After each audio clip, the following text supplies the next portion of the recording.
சர்க்கரை வியாதியை பற்றி கண்டிப்பாக பயப்படக்கூடாது. நான் என் பேஷண்ட்டுக்கு சர்க்கரை வந்தால் சர்க்கரை நோய் வந்தவங்க எல்லாருக்கிட்டே ஒரு எண்ணம் என்னன்னா அரிசி சோறு சாப்பிடக்கூடாது அப்படிங்கிற ஒரு எண்ணம் அதிகமாக இருக்கு. இல்லை சாதத்தை குறைச்சிக்கலாம், ஒருவேளை டிஃபன், ஒருவேளை சாதம் அதுவும் கொஞ்சம் கம்மியாக எடுத்துக்கலாம் அப்படிங்கிற மாதிரி ஒரு எண்ணம் வருது. சர்க்கரை நோய் வந்தவங்க என்ன பண்ணணும்?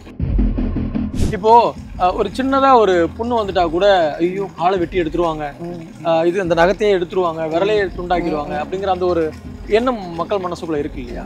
சர்க்கரை நோய் வந்தவங்க எந்த அளவுக்கு விழிப்புணர்வோட இருக்கணும், புண்கள் வந்ததுன்னா உண்மையிலேயே அதை காலை அகற்றக்கூடிய ஒரு சூழல் இருக்கு. சர்க்கரை நோயில் மெயினாக டயட்டுக்கு ரொம்ப மித்ஸ், ரொம்ப அதாவது மூட நம்பிக்கை நிறையா இருக்கும். பழம் சாப்பிடக்கூடாதுன்னு நினைப்பாங்க, ரைஸே சுத்தமாக சாப்பிடக்கூடாதான்னு கேட்பாங்க.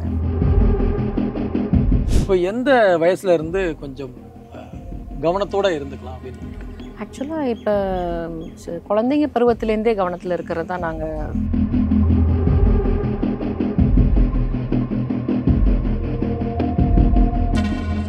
பொதுவாகவே ஹாஸ்பிட்டலுக்கு உடல்நிலை சரியில்லை அப்படின்னு சொல்லிட்டு வர்றவங்க பெருவாரியான மக்கள் நான் இந்த ஃபுட்டை எடுத்துக்கிட்டேன், நான் இப்படி சாப்பிட்டேன், இதை சாப்பிட்டேன், எனக்கு அதனால இப்படி ஆயிடுச்சு அப்படின்னு. நம்மளுமே போனோடனே டாக்டர்ஸ் கேட்குற முதல் கேள்வி என்ன சாப்பிட்டீங்க அப்படிங்கிறது தான். ஸோ இப்போ நம்மளுடைய சாப்பாட்டுகளில் எது எடுத்தாலுமே நச்சுத்தன்மை இருக்குது அப்படிங்கிற ஒரு அதிகப்படியான அறிக்கை வந்துக்கிட்டே இருக்கு இல்லையா? அரிசியில் நச்சுத்தன்மை கலந்துருக்கு, நம்ம காய்கறிகளில் நச்சுத்தன்மை இருக்குது, இளநீ குடித்தாலும் அதுலேயும் நச்சுத்தன்மை இருக்குது, எல்லாமே அப்படியே சொல்லிட்டு இருக்காங்க. அப்போ எதை தான் நம்ம நல்ல பொருளாக தேர்ந்தெடுத்து சாப்பிட்றது? ஆர்கானிக் ஃபுட் ப்ராடக்ட்ஸ் ரொம்ப நல்லது தான். ஆனால் எல்லாராலையும் ஆர்கானிக் அஃபோர்ட் பண்ண முடியல, ஏன்னா அதோட எக்ஸ்பென்ஸ் கூட இருக்கிறனால. ஆனால் இப்போ நம்ம ஓவராலாக ஃபுட்டு சாப்பிடும்போது நாங்கள் யூஸ்வலாக சொல்கிறது சீசனல் ஃப்ரூட்டு, அப்புறம் பிளான்ட்லேருந்து பிளேட்டுக்கு வர டைம், ரொம்ப இம்போர்ட்டட் ஃப்ரூட்ஸு, ரொம்ப எக்ஸ்பென்சிவ் ஃப்ரூட் தான் உடம்புக்கு நல்லதுன்னு இல்லை. ஒரு கொய்யாக்காவோ ஒரு பெரிய நெல்லிக்காவோ நம்ம கிட்ட விளையிற ஃப்ரூட் வரும்போது அதோட நியூட்ரியன்ட் நல்லாயிருக்கும், அதுவே சாப்பிடுங்க.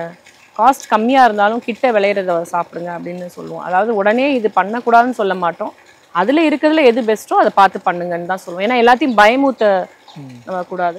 சீசனல் ஃப்ரூட்ஸ் எடுத்துக்கலாம் அப்படிங்கிற மாதிரி ஒரு விஷயம் சொல்லியிருந்தீங்க.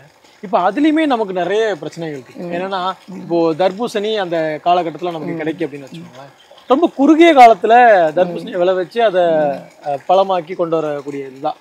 அதே மாதிரி அதோட கலர் டோனுக்காகவும் நிறைய விஷயங்களை மாத்துறாங்க அப்படின்னு சொல்றோம். ஆப்பிள் மெழுகுத்தன்மை சேர்க்கக்கூடியது அப்படிங்கிற மாதிரி சொல்றாங்க. இப்போ நம்ம எதை தான் கரெக்டாக தேர்ந்தெடுக்கிறது?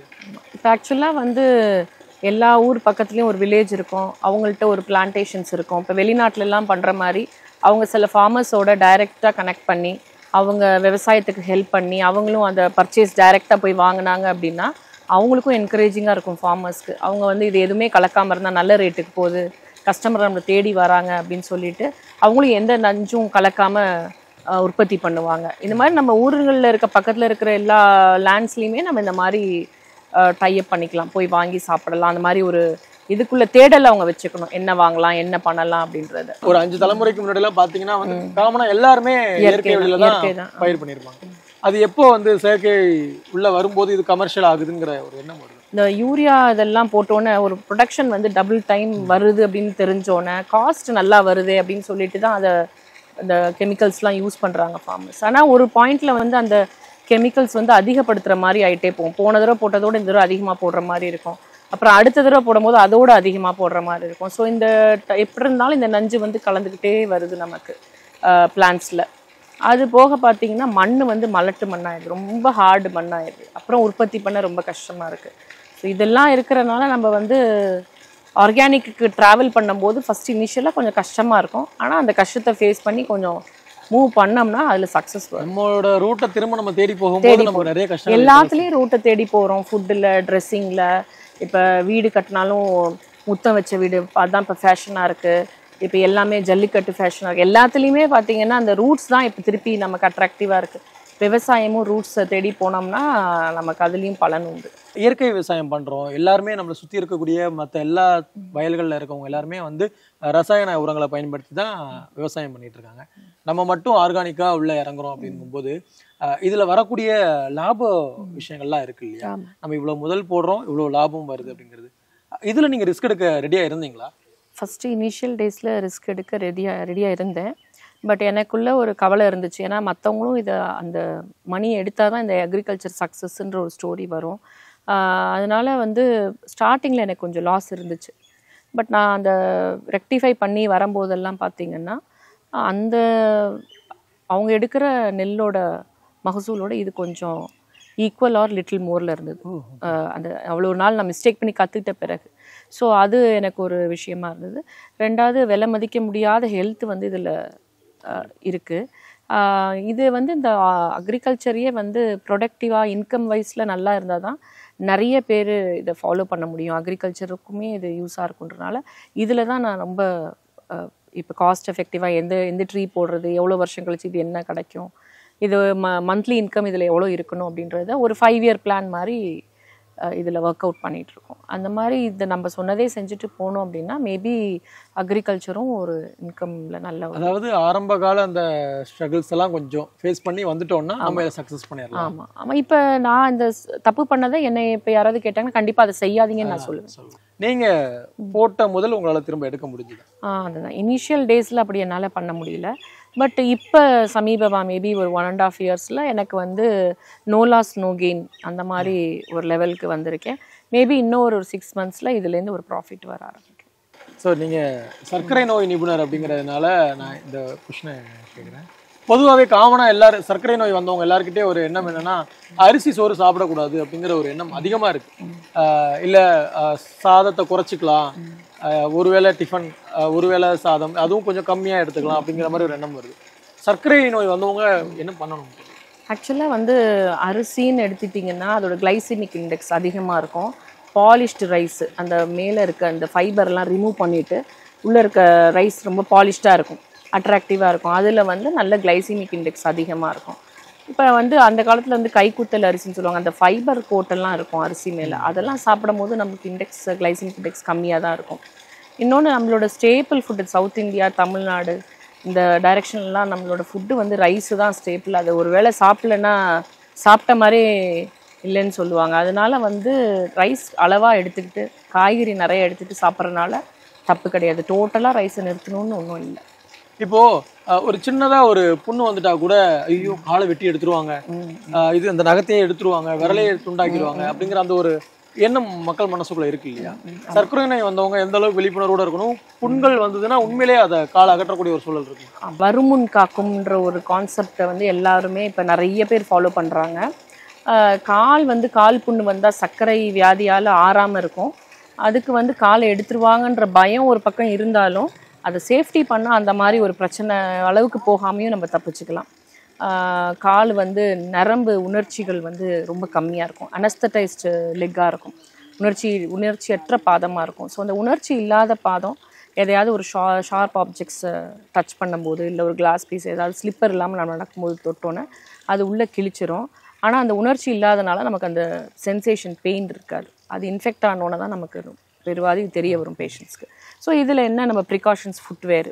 ஸோ எப்போதுமே கால் வந்து உணர்ச்சி இல்லை அப்படின்னா தகுந்த ஃபுட்வேர் போட்டுவிட்டோம்னா கால் புண்ணே வராமல் தவிர்த்துடலாம். காமனாக இப்போது அந்த சர்க்கரை நோய் எதனால் அதிகப்படியாக வருது? அதுவும் இப்போ இருக்க ஜென்ரேஷன்ஸில் வந்து யாரை கேட்டாலும் எனக்கு சுகர் வந்துடுச்சு, எனக்கு சுகர் வந்துடுது. நம்ம ஒரு டாக்டரை போயிட்டு ஏதோ ஒரு விஷயம், ஒரு ஃபீவரோ இல்லை தலைவலியோ எதுக்கோ போனாலும் உங்களுக்கு சுகர் இருக்கா அப்படிங்கிற மாதிரி தான் கேட்குறாங்க, இல்லைனா சுகர் டெஸ்ட் எடுங்க அப்படின்றாங்க. இந்த நிலை எதனால் உருவாச்சு? இந்தியன் ரேஸ் வந்து டயபெட்டிஸ்க்கு ப்ரோனாக உள்ள கண்ட்ரி தான். அண்ட் இதில் வந்து என்னென்னா லைஃப் ஸ்டைல் மாடிஃபிகேஷன் இப்போ முதவோட ரொம்ப மாற்றம், ஜங்க் ஃபுட்டு நம்மளோட விஷயங்கள்லாம் மாறுறதுனால நம்மளோட சர்க்கரை வியாதி வெளிப்படுது. முதல்லாம் வந்து ரொம்ப ஹார்ட் ஒர்க் பண்ணுவாங்க, நடை இருக்கும், மிஷினரிஸ் நிறைய யூஸ் பண்ண மாட்டாங்க. ஸோ இப்போ எல்லாமே கொஞ்சம் குறைஞ்சிட்டே வரனால செடென்ட்ரி லைஃப் ஸ்டைல் நிறையா இருக்கிறனால டயபெட்டிஸ் வெளியே தெரியுது. உடல் வேலைக்கும் ஆமாம், சாப்பிட்ற சாப்பாடுக்கும் உடல் வேலைக்கும் மேட்சிங்காக இருக்கணும். நம்ம சாப்பிட்றது எப்படியோ அந்த அளவுக்கு வேலை பார்க்கணும், வேலை எப்படி இருக்கோ அந்த அளவுக்கு சாப்பிடணும். ஒருத்தவங்க ரொம்ப ஹார்ட் ஒர்க் பண்ணுறாங்க, நிறைய வெயிட்டு தூக்குறாங்க, ரொம்ப நேரம் ஹார்ட் ஒர்க் பண்ணுறாங்கன்னா அவங்களுக்கு தகுந்த சாப்பாடு அவங்க எடுத்துக்கணும். இப்போது நம்ம தொடர்ச்சியாகவே வந்து ரசாயன கலப்பு சேர்க்கப்பட்ட பயிர்களை தான் நம்ம அதிகமாக உணவுப் பொருட்களை தான் நம்ம உணவாக எடுத்துகிட்டு வந்திருக்கோம். சடனாக வந்து இயற்கை முறையிலான உணவு பழக்க வழக்கத்துக்கு மாறும்போது சர்க்கரை நோயாளிகளால் அதை வந்து அடாப்ட் பண்ணிக்க முடியுமா இமிடியேட்டாக? ஆக்சுவலாக உடனே இதில் மாறுறது, அதை கட் பண்ணுறோம் அப்படி ஒன்றும் இல்லை. இது வந்து ஒரு சின்ன ப்ராசஸ் தான். நம்ம இப்போ எல்லோரும் ஸ்டார்ட் பண்ணுறது ஒரேடியாக அந்த ஃபுட்டை ஸ்டாப் பண்ணிட்டுலாம் நம்ம உடனே இதுக்கு மாற முடியாது. அதுவும் இருக்கும், இதுவும் இருக்கும். நம்ம ஸ்லோலி இந்த ஜேர்னியை ஸ்டார்ட் பண்ணுறோம், அவ்வளோதான். உங்ககிட்ட வர்ற பேஷண்ட்ஸ் பொதுவாக உங்ககிட்ட சொல்லக்கூடிய பிரச்சனைகள் என்ன சர்க்கரை நோய்கள்? சர்க்கரை நோயில் வந்து மெயினாக டயட்டுக்கு ரொம்ப மித்ஸ், ரொம்ப அதாவது மூட நம்பிக்கை நிறையா இருக்கும். பழம் சாப்பிடக்கூடாதுன்னு நினைப்பாங்க, ரைஸே சுத்தமாக சாப்பிடக்கூடாதான்னு கேட்பாங்க. அப்புறம் பீட்ரூட் கேரட்லாம் வந்து எப்பயாவது கூட சாப்பிடக்கூடாதா அப்படின்னு கேட்பாங்க. இந்த மாதிரி டயட்டில் ரொம்ப டவுட் இருக்கும் அவங்களுக்கு. அதை நாங்கள் வந்து கொஞ்சம் தெளிவாக எடுத்து சொல்லுவோம். அது போக வந்து காம்ப்ளிகேஷன்ஸ்லாம் ஸ்க்ரீன் பண்ணுவோம். கண், கிட்னி, ஹார்ட்டு இதெல்லாம் வரல அப்படின்னா வருமுன் காக்கும் மாதிரி வராமல் இருக்கிறதுக்கு எவ்வளோ எஃபர்ட் போடணுமோ அது ரொம்ப சீரியஸாக எடுத்து அவங்கள கொண்டு போவோம். வந்துருச்சுன்னா அதை நல்ல விதமாக அதுலேருந்து அவங்கள சேஃப் பண்ணுறதுக்குள்ள வேலையை பார்ப்போம். சர்க்கரை நோய் வராமல் தடுக்கிறதுக்கான வழிகள் என்ன? நிறைய இப்போ வந்து டயபெட்டிஸ் ரிவர்சல்லாம் நிறைய பேசுகிறாங்க. இது வந்து சாத்தியம் எப்போ அப்படின்னா ப்ரீ டயபெட்டிக் ஸ்டேஜ், நம்ம வந்து சர்க்கரை பார்டர் லைனில் இருக்கும், அப்பா அம்மாவுக்கு சுகர் இருக்கும், நமக்கு சர்க்கரை எட்டி பார்க்கும்.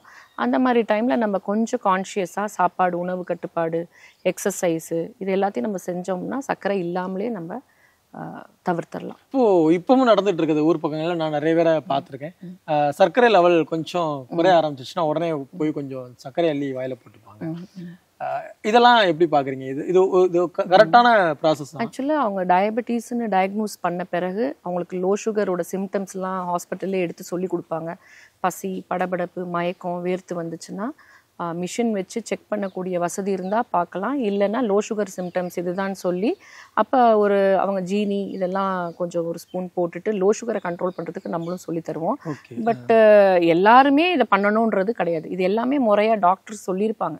பேஷண்ட் ஹாஸ்பிட்டலில் வரும்போது உங்களுக்கு இவ்வளோ இன்சுலின் போடுறோம், இவ்வளோ சுகர் மாத்திரை கொடுக்குறோம், லோ சுகர்னால் இதுதான், ஹைப்போகிளைசிமியா வந்துச்சுன்னா இந்த மாதிரி ஆயிடுச்சுன்னா நீங்கள் இந்த மாதிரி பண்ணணுன்றதையும் சொல்லி கொடுப்பாங்க. இப்போ சர்க்கரை நோய் இருக்கிறவங்களுக்கு வந்து வேற எந்த நோய் வெளியில வந்தாலும் சரி, இப்போ திடீர்னு மாரடைப்பாகவே இருக்கட்டும், சர்க்கரை நோய் இருக்கிறவங்களை வந்து அது மாரடைப்பு வருதுங்கிறது தெரியாதா?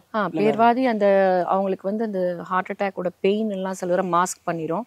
அவங்களுக்கு பெயின் தெரியாமையும் இருக்கலாம். ஸோ அதனால வந்து ஃப்ரீக்வெண்ட் செக்கப்பு, அவங்களோட சர்க்கரை டாக்டர் அடிக்கடி போய் பார்த்துட்டு ஒரு 3 to 6 months ஒரு செக்கப் பண்ணிக்கிறது நல்லது. ஏதாவது ஒரு சிம்டம், வயிற்று வலியாக இருக்கலாம், ஷோல்டர் பெயினாக இருக்கலாம், இல்லைன்னா பல்லு வலியாக இருக்கலாம், எது இருந்தாலும் ஹார்ட்டை ஒரு தடவை பார்த்துக்கிறது நல்லது. ஜஸ்ட் ப்ரிவென்ஷன் இஸ் பெட்டர் தென் க்யூர்ன்றனால ஒரு டவுட்டுக்கு அதை பார்த்துக்கிறது நல்லது. இப்போ எந்த வயசுல இருந்து கொஞ்சம் கவனத்தோட இருந்துக்கலாம் அப்படின்னு நீங்கள்? ஆக்சுவலாக இப்போ குழந்தைங்க பருவத்திலேருந்தே கவனத்தில் இருக்கிறது தான் நாங்கள் நிறைய விரும்புகிறோம். ஏன்னா வந்து சின்ன குழந்தைங்க வந்து பிடிச்சது ஜங்க் ஃபுட்டு நிறைய சாப்பிட்றாங்க, வெயிட் ஒபேசிட்டி குழந்தைங்களாகிடுறாங்க. அவங்க வந்து ஆக்டிவிட்டி, இப்போ ஃபோனு, சில ஸ்க்ரீன்லாம் வச்சு அவங்க வந்து விளையாடவே போகிறதில்ல. அது வந்து சீக்கிரமாக சுகரில் போய் அவங்க தள்ளப்படுது. ஸோ அதனால் வயதுன்றது சின்ன பிள்ளையிலேருந்தே அவங்க கவனமாக இருக்கணும். வயதுக்கும் சம்மந்தம் இல்லை. ஆமாம், சின்ன பிள்ளையிலேருந்தே அவங்க கவனமாக இருக்கணும். அது போக மாசமாக இருக்கும் போதும் இப்போ ஜெஸ்டேஷனல் டயபெட்டிஸ்ன்னு ஜிடிஎம்லாம் வருது. அந்த ஜெஸ்டேஷனல் டயபெட்டிஸ்க்கு பிறக்கிற குழந்தைங்களையும் இப்போ பிறந்ததுலேருந்தே வெயிட் போடாமல் ஒரு ஆக்டிவான சைல்டாக, ஹெல்த்தியான சைல்டாக கவனமாக பார்த்துக்கணும். சித்தாவும் நாட்டு மருந்து எடுத்துக்கிற முறையும் ஒன்று இருக்கு இல்லையா? நான் வந்து எத்தனையோ டாக்டரை போய் பார்த்தேன், ஆனால் எனக்கு வந்து அது சரியாகல. ஆனால் நான் ஒரு சித்தா மருத்துவரை போய் பார்த்தேன், அவர் ஒரு 2-3 நாட்டு வைத்தியம் சொன்னார், நான் அதை சாப்பிட ஆரம்பித்தேன், எனக்கு இப்போ கண்ட்ரோலாக இருக்குது அப்படிங்கிற மாதிரிலாம் சொல்கிறாங்க இல்லையா? இதுக்கும் என்ன வித்தியாசம் இருக்கும்? ஆக்சுவலாக Siddha doctor Siddha medicine prepare பண்ணுறதும் அதுவும் ஒரு நல்ல ஒரு எஜுகேஷ்னலோட ஒரு படித்து ஒரு முன்னோர்கள்லாம் ஒரு கஸ்டமைஸ் பண்ணி இப்படி தான் இருக்கணும்லாம் சொல்லி அது மெத்தாடிக்கலாக பண்ணுறாங்க. அதுலேயும் ரிசல்ட்டெல்லாம் இருக்குது. அதுலேயும் படித்து அதில் ஒரு நீத்தியோடு பண்ணுற டாக்டர்கிட்ட போய் அந்த மெடிசனும் எடுத்து குறையுதுன்னா தாராளமாக போய் பண்ணலாம்.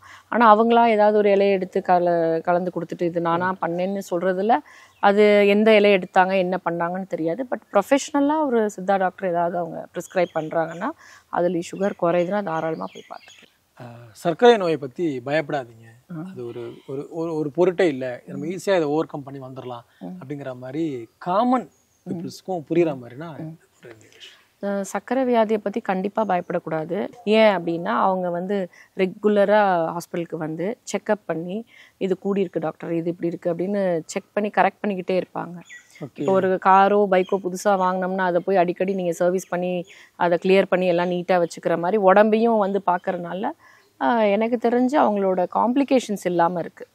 அதை முதவே நம்ம ஸ்க்ரீன் பண்ணிடுறோம். வருமுன் காக்கும், ப்ரிவென்ஷன் இஸ் பெட்டர் தென் க்யூர்னு எதுவும் பெருசாகி வராமல் முன்னாடியே அவங்களுக்கு சொல்லிடுவோம், இது இப்படி இருக்குது, இது பார்த்துக்கோங்க, இந்த மருந்து. ஓரளவுக்கு நீங்கள் சொல்கிற கான்செப்ட் படி பார்த்தீங்கன்னா இப்போ ஓரளவுக்கு பொருளாதார ரீதியாக செட்டிலாக இருக்கக்கூடிய மக்களுக்கு அது சரியாக இருக்கும். அப்பப்போ வந்து நம்ம செக்கப் எடுத்துக்கிறது வச்சுக்கிறது. ஆனால் ஊர்களில் இருக்கக்கூடிய கடைநிலையில் இருக்கக்கூடிய மக்கள் தினமும் அன்றாட கூலி வேலை பார்த்துட்டு இருப்பாங்க. அவங்கள மாதிரியான நபர்கள் அவங்களுக்கெல்லாம் இப்போ நல்ல விழிப்புணர்ச்சி இருக்குது. நான் வந்து யூஸ்வலாக ரூரல் சைடில் தான் வந்து ப்ராக்டிஸ் போவேன். சிங்கம்நரி போவேன், ஏனாதி போவேன், நத்தம் போவோம். ஸோ இங்கெல்லாம் பார்த்திங்கன்னா அவங்களுக்கு விழிப்புணர்ச்சி நிறையா இருக்குது. ஸோ அவங்க அங்கே இங்கெல்லாம் கேட்டுட்டு வந்து அவங்களுக்கு வந்து என்ன சொல்லுவாங்க அப்படின்னா ட்ரக்ஸோட காஸ்ட்டை கம்மி பண்ணி கொடுங்கன்னு சொல்லுவாங்க. ஸோ ஃப்ரீக்வெண்ட்டாக வருவாங்க, செக்கப்லாம் பண்ணுவாங்க. பட் நம்ம கொடுக்குற அந்த மந்த்லி ட்ரக்ஸ் வந்து எனக்கு குறைஞ்ச விலையில் போட்டு கொடுங்கன்னு கேட்பாங்க. இதுதான் அவங்களோட ரிக்வெஸ்ட்டாக இருக்கும். பட் மற்ற எஜுகேட்டட் பீப்புளோட இவங்க ரெகுலராக வருவாங்க. இப்போது எந்த அளவுக்கு உங்களுக்கு நிம்மதியாக இருக்குது இந்த இடம் இதுக்குள்ளே வரும்போது? பயங்கர பீஸ்ஃபுல்லாக இருக்கும். மெடிடேஷன் பண்ணால் நிம்மதியாக இருக்குன்னு சொல்லுவாங்களா, அது இங்கே இருக்கும். அந்த மாதிரி இப்போது நான் அங்கே கேட்ட மாதிரி தான் ஆரம்பத்தில் வந்து வீட்டில் சொல்லியிருப்பாங்க, நீ உன்னோட ப்ரொஃபஷனல் டாக்டர், நீ அதை விட்டுட்டு நீ இப்போ ஏன் இதிலலாம் போய் டைம் ஸ்பெண்ட் பண்ணிகிட்டு இருக்க, இது நமக்கு தேவையா அப்படின்லாம் கேட்டிருப்பாங்கல்ல. ஃபஸ்ட்டு வந்து அப்படி கேட்கல. நான் அந்த மாதிரிலாம் பண்ணணும்னு சொல்லும் போது பண்ண மாட்டோம் அப்படின்னு நினச்சிட்டு அதெல்லாம் வேண்டாம், உன்னால் முடியாது அப்படின்னு சொன்னாங்க.